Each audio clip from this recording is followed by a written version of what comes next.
Muito bem. O próximo, um bloco que nos importa muito, bloquinho dos anestésicos, né? Medicamento mais usado na odontologia. Por quê? Porque a gente anestesia todos os dias. E muitas vezes, meu coleguinha, o risco não está no vasoconstritor, né? Graças a Deus, agora vocês devem ter observado que não vem mais aquela cartinha mais do médico, né? Não usar anestésico com vasoconstritor, né? Porque o risco não tá no vasoconstritor, o risco tá na gente usar sem avaliar, sem aspirar, sem monitorar, né? A gente não pode anestesiar lançando dardo. Não entendi nada, Tati. O que é anestesiar lançando dardo? Ah, eu só anestesio com articaína. Articaína, onde eu fizer a punção, pega. Amigo, paciente sistêmico, a dosagem é pequenininha. Você tem que caprichar na técnica anestésica, sabe? Não dá para lançar dardo onde pegou, ele vai difundir. Não. Técnica anestésica, do jeito que os professores de anestésio ensinaram para vocês, não pode ser deixada de lado. Quanto melhor a sua técnica anestésica, melhor a atuação de qualquer anestésico, seja ele com vasoconstritor ou sem vasoconstritor. O que funciona é a sua técnica, ok? Pelo fato da gente ter anestésicos cada vez mais potentes, a gente está fechando os olhos para caprichar da técnica. E a gente não pode deixar a técnica de lado. Não esqueçam disso. Então, olha só. Anestésico local não é só técnica, não, mas ajuda bastante, eu acabei de falar. É também a terapêutica medicamentosa, certo? E aí, o que a gente vai ter que avaliar nisso, tá? Vasoconstritor. Então, por exemplo, eu vou ter paciente com insuficiência cardíaca, certo?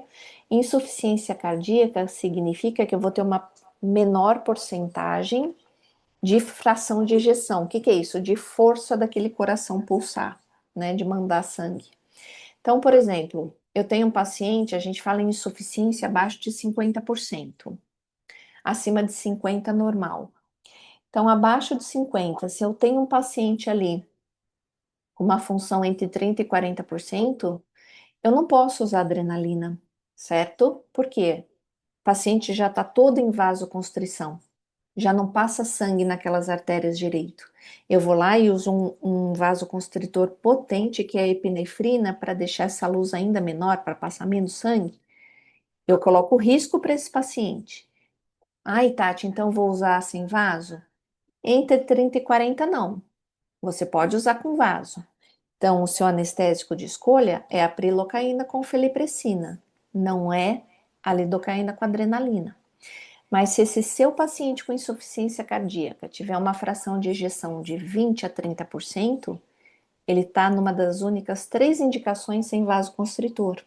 Aí sim, vai ter que usar a mepivacaína, 3% sem vasoconstritor, que vai te dar só 20 minutinhos de anestesia pulpar. Por isso que você vai fazer uma técnica muito bonitinha e bem caprichada para ter esses 20 minutos para você utilizar muito bem, certo?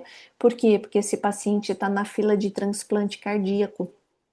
Ele não consegue viver com essa fração de ejeção se ele não estiver na fila e esperar por um coração novinho em folha para chegar. Entendem?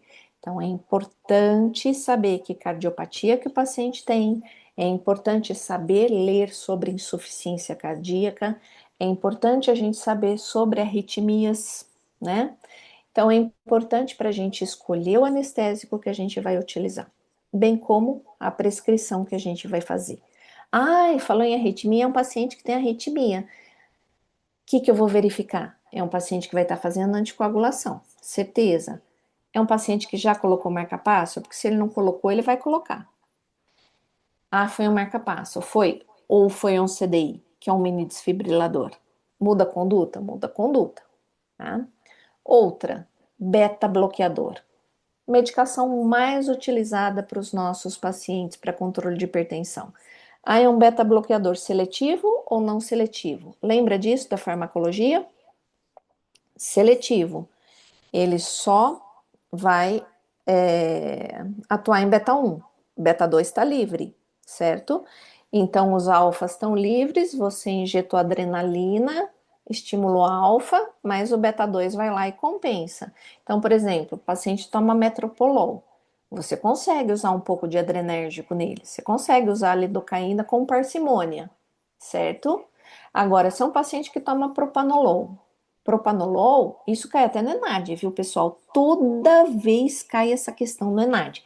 Então, vocês vão fazer ENAD? Marca aí. O paciente toma propanolol. Propanolol é um beta-bloqueador não seletivo.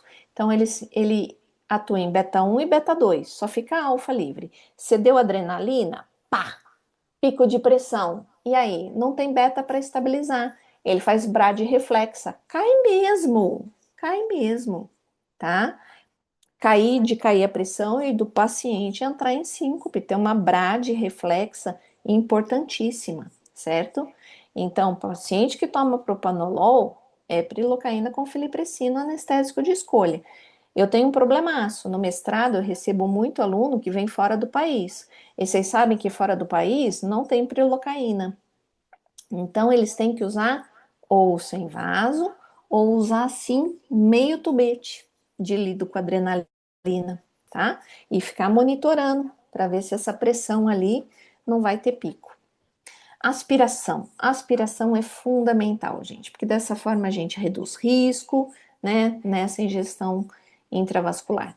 Então, a gente deve considerar peso, idade, condição sistêmica, quantidade de tubetes. Nossa, eu fico assim com o cabelo em pé. Quando fala assim, ai, professora, meu vizinho de sala usou 16 tubetes para fazer o terceiro molar do paciente. Jesus Cristo, Deus é bom. E tem primo dentista. Você tem alguma dúvida disso na vida?